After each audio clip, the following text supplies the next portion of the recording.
Ever heard someone say there's no hard evidence for Christianity? Well, they're right, because there's no hard evidence for anything. Hard evidence is not a category. There's only So you stubborn secular people keep saying that there's no hard evidence for God or for Jesus. And you're dummy dum dums because you don't know, like this Detective Wallace knows, hard evidence isn't really a thing. It just doesn't exist. The only categories of evidence are direct and indirect. Well, Mr. Wallace, we're not always in the courtroom, and we don't have to use the definitions that the courtroom applies to. So when we can say hard evidence, we can say, hey, you know what? That's a that's synonymous with empirical evidence. Evidence that we can test with our senses. And or more common, when people talk about hard evidence, what they mean is something with a physical aspect that they could potentially examine on their own, even if not actually, but at least it would be theoretically possible. So people consider hard evidence to be like, hey, footprints. There's a physical thing. It's not something that has to be interpreted. It's not something that has to be. Now there will be interpretations, but it doesn't.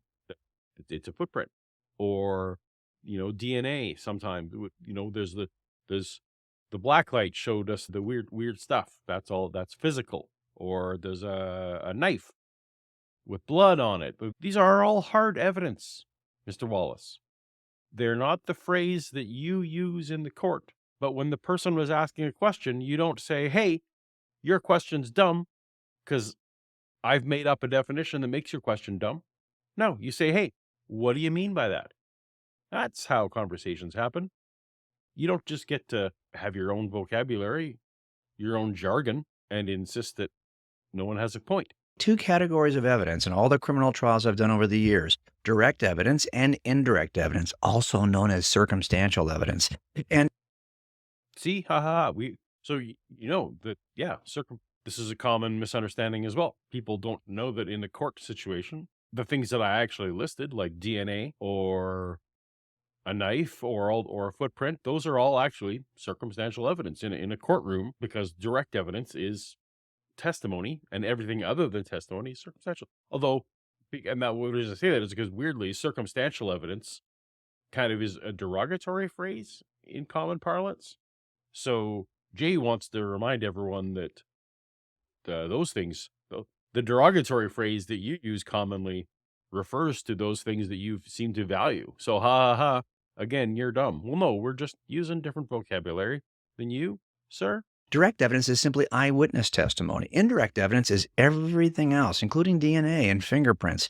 It turns out that judges tell juries that those two forms of evidence have the exact same value. None should be considered as greater in weight. Well, That's so there is actually there's a few things to say there. One is of course, the CSI effect that happened after, I don't know, 2000, whatever it was that the show CSI started, and people started really thinking that every case, should have all this forensic evidence that gets attached. So judges had to start telling people, no, testimony is also good. So this notion that Wallace likes to sometimes use to pretend that, well, the judge has to actually tell people that they're equal. It's to it's to prop up the testimony, not to prop up the circumstantial evidence.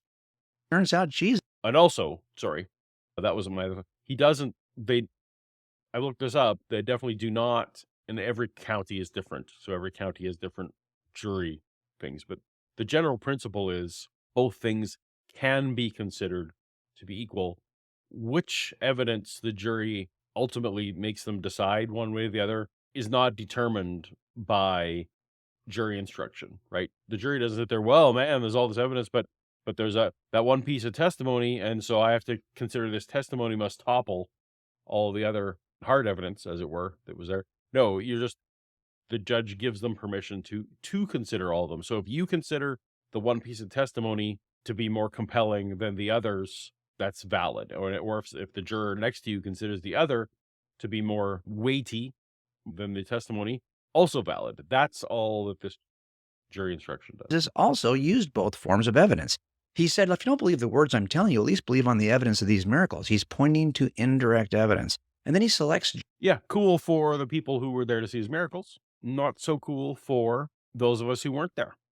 Because now we're believing not based on this indirect evidence anymore, but now we are the only category we have is testimony. Now, do we have direct testimony at least from the people who saw the miracles? No, we don't have direct testimony. We have indirect testimony, which is also known as hearsay, which Detective Wallace will be able to tell you that in the vast majority of times, with a few exceptions, you can mention those in the comments. I know there are a few exceptions. Vast majority of time, hearsay is not allowed in court, Detective Wallace. So if you want to bring this as a courtroom analogy, you got problems because I don't have the miracles of Jesus. I have eighth-hand information about it. John the Baptist, and he says, John's a witness of who I am. And then he selects a bunch of other disciples who are going to testify to the resurrection. That, my friends, is direct evidence. Jesus uses both. So, yeah, But he didn't, because the only person whose direct testimony we have of resurrection appearances is Paul. And the appearance to Paul was 3 years after Jesus ascended to heaven, left the earth, according to the story. So unless you as a Christian want to say that Jesus is coming and going from the earth over and over again, the body that whatever Paul saw wasn't Jesus's risen body. Maybe it was like that boy, Zach, who had the heart attack and saw Jesus. It could have been exactly like that. Like, even if we're saying that Zach actually saw Jesus, he didn't see Jesus's resurrected body. He saw something else. So that's the category for Paul. So sorry, Detective Wallace. God didn't leave us any direct evidence. there's no hard evidence for Christianity, but there is direct and indirect evidence, the only two categories of evidence we use to prove anything. So I would say, skeptics, hey, go ahead and still ask for hard evidence because, yeah, it's absolutely is colloquially a category. Or you can ask for, if you want to sound fancier, you can ask for empirical evidence, and or something along those lines. But this weird dance that Wallace does, unsatisfying, unsatisfying. Jesus did not give us any direct evidence at all, so we're left with ostensibly nothing that would stand up in court. Sorry, Jay.